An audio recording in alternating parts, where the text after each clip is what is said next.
হেই guys, আসসালামু আলাইকুম। Welcome back to Shovan techs video. বন্ধুরা সবাই কেমন রয়েছেন? আশা করি প্রত্যেকে অনেক ভালো রয়েছেন। তো বন্ধুরা আমি অনেক ভালো রয়েছি। তো চলে আসলাম আপনাদের সামনে আরেকটি নতুন ভিডিও নিয়ে এই চ্যানেলে।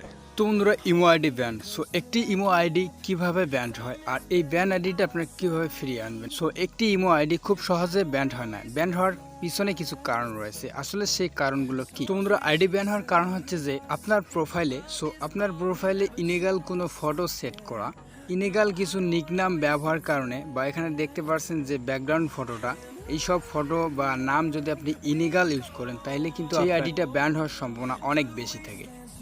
তো বন্ধুরা রক্তাক্ত, কাটা, সিরা এই সমস্ত পিক কাউকে সেন্ড করবেন না, এবং এখানে দেখতে পাচ্ছেন অ্যাড স্টোরি, এই সমস্ত পিক আপনার স্টোরিতে ছাড়বেন না। বিশেষ করে ফ্রি ফায়ারের ভিডিও আপনার কাউকে শেয়ার করবেন না। সো কিছুদিন আগে আমি একটি ভিডিও শেয়ার করছি, তো শেয়ার করার কারণে আমার সেই আইডিটা একদিনের জন্য ব্যান করা হয়। সো ফ্রি ফায়ারের ভিডিও কাউকে আপনারা শেয়ার করবেন না। সেই ভিডিওগুলো আপনি যদি ইমোতে শেয়ার করেন তো আপনার আইডি ব্যান হওয়ার সম্ভাবনা অনেক বেশি থাকতে পারে।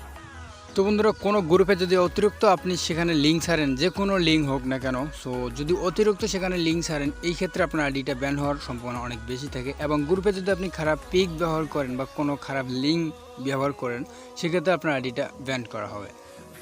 তো বন্ধুরা এই বিষয়গুলো আপনারা হয়তো জানেন। তো এখন মূল বিষয়ে আসা যাক। তো আপনার আইডি একটা ব্যান্ড হয়ে গেছে, এই আইডিটা আপনারা কীভাবে ফিরিয়ে আনবেন?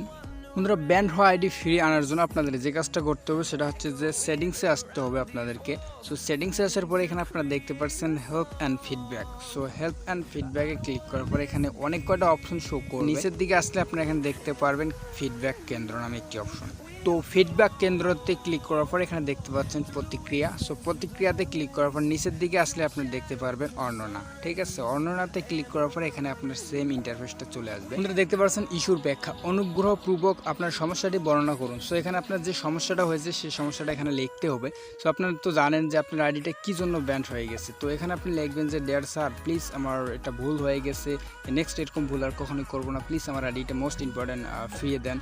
এটা আপনি ইংলিশ দিয়ে লিখতে পারেন, চাইলে বাংলাতেও লিখতে পারেন, নো সমস্যা। আর এখানে আপনার সেই স্ক্রিনশটটা যুক্ত করতে হবে, যেটা হচ্ছে যে আপনার ইমোতে নাম্বারটা লগ ইন করার পর যেরকম একটা ফেল দেখায়, সো ওই স্ক্রিনশটটা আপনি এখানে শো করাবেন। তো শো করার পরে এখানে চাইলে আপনার ইমেলটা দিতে পারেন, নাও দিতে পারেন, জমা দিয়ে দিবেন। তো বন্ধুরা জমা দেওয়ার 72 ঘন্টা পরে আপনাদের একটা রেজাল্ট চলে আসবে। রেজাল্টটা হচ্ছে যে এখানে ব্যাগে যে আপনাদেরকে আমি দেখাচ্ছি। তো বন্ধুরা দেখতে পাচ্ছেন আমার ফিডব্যাক। তো এটা অনেক কদিন হয়ে একটা ফিডব্যাক করছি আমি, এখানে উত্তর দিয়েছে তারা।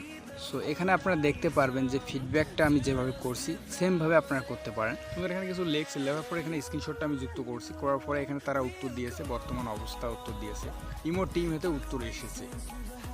তো বন্ধুরা তার আইডিটা এখানে দেখতে পাচ্ছেন 1 মাসের জন্য ব্যান করা হয়েছে, সেটা নর্মালি ব্যান্ড। তো বন্ধুরা নেক্সটে যেটা আপনারা দেখতে পাচ্ছেন 10 ইয়ার।